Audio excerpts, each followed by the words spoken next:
Hello views, welcome to DJMS Tamil channel. Aaha Kalyanam சீரியலுக்கான upcoming episode Vijay Anamika இவங்க 2 பேரோட திருமண நிகழ்வுக்காக என்ன பண்ணுறாங்க, மெஹந்தி ஃபங்க்ஷன்ஸ்லாம் வந்து நடக்குது.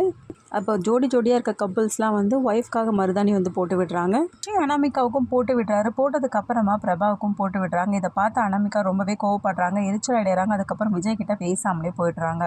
அப்புறம் விஜயும் வந்து சமாதானப்படுத்துகிறாரு அனாமிகாவை. ப்ரோ என்னோட ஃப்ரெண்டு தானே, அப்புறம் ஏன் இந்த மாதிரிலாம் நடந்துக்கிற அப்படின்னு சொல்கிற மாதிரி. அதுக்கப்புறம் பார்ட்டிஸ் மாதிரி நடக்குது. எல்லாருமே வந்து நல்லா சாப்பிட ஆரம்பிக்கிறாங்க, ஜூஸ்லாம் குடிக்கிறாங்க. அந்த ஜூஸில் பார்த்திங்கன்னா எதையும் வந்து மிக்ஸ் பண்ணிடுறாங்க. வந்து பிரபாவும் குடிச்சிடுறாங்க தெரியாமலே. கல்யாணத்துக்கு முந்தின நாள் வந்து எல்லாருமே ஜோடியாக வந்து டான்ஸ் ஆடிட்டு இருக்காங்க ஸ்டேஜில். எல்லாருமே ஒருத்தர் ஆடுறாங்க. அப்போ அனாமிகா விஜய் 2 பேரும் டான்ஸ் ஆடுறதை பார்த்து தண்ணி அறியாமல என்ன பண்ணுறாங்க, பிரபா கிட்ட போயிட்டு விஜயோட சேர்ந்து டான்ஸ் ஆட பார்க்குறாங்க. விஜயம் அதை சமாளித்து 2 பேரோட சேர்ந்து டான்ஸ் ஆட கடைசி என்ன பண்ணுறாங்க, டான்ஸ்லாம் முடிஞ்சதுக்கு அப்புறமா திடீர்னு விஜய் ஐ லவ் யூ அப்படின்னு சொல்லிடுறாங்க.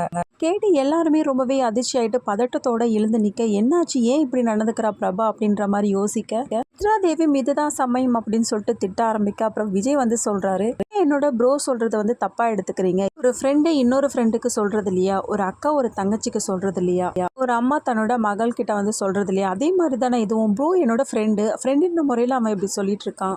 அதையே எல்லாரும் இவ்வளோ தப்பாக பார்க்குறீங்க, அதையே இவ்வளோ பெருசாக எடுத்துக்கிறீங்க, தப்பான கண்ணோட்டத்தில் பார்க்காதீங்க அப்படின்ற மாதிரி விஜய் வந்து எல்லார்கிட்டையும் பேசி வந்து புரிய வைக்கிறாரு.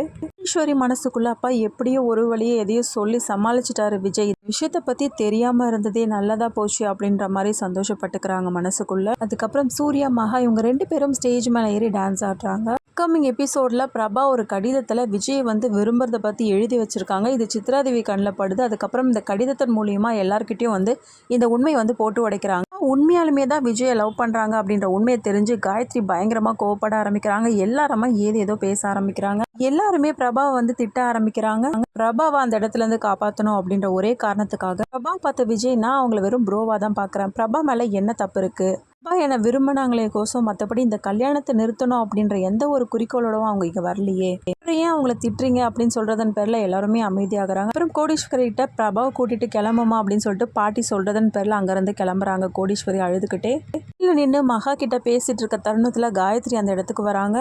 தங்கச்சியும் இந்த வீட்டுக்கு மருமகளாக வரணும் அப்படின்றதுக்காக நீ சேர்ந்து செஞ்ச பிளான் தானே அப்படின்னு சொல்லிட்டு மகா வந்து ரொம்பவே தப்பாக புரிஞ்சுக்கிறாங்க காயத்ரி. எவ்வளவோ எடுத்து சொல்லியோ புரிஞ்சுக்காத காயத்ரி தேவையில்லாத வார்த்தைகளை அவங்க கஷ்டப்படுத்தி பேசிட்டு இருக்காங்க. பிரபா வாயை திறந்து, தயவு செய்து என்னை எவ்வளோ வேணாலும் பேசுங்க, ஆனால் அக்கா மேலே எந்த தப்புமே இல்லை, அவளுக்கு இதை பற்றி தெரியவே தெரியாது அப்படின்னு சொல்லிட்டு சொல்ல, நீ ஃபஸ்ட்டு வாயை மூடு, நீ வாயை திறக்காத, நீ துரோகி அப்படின்னு சொல்லிட்டு பிரபாவை திட்ட ஆரம்பிக்கிறாங்க. ரொம்பவே வருத்தம் தாழ முடியாமல் என்ன பண்ணுறாங்க, பிரபா அவங்க அம்மா அப்பா 2 பேரும் வந்து அங்கேருந்து கிளம்பிடுறாங்க. அப்புறமா வந்து மகா மேலே ரொம்பவே கடும் கோவத்தில் இருக்காங்க காயத்ரி. அதுக்கப்புறம் வந்து 2 பேரும் கல்யாணம் ஆகி வராங்க.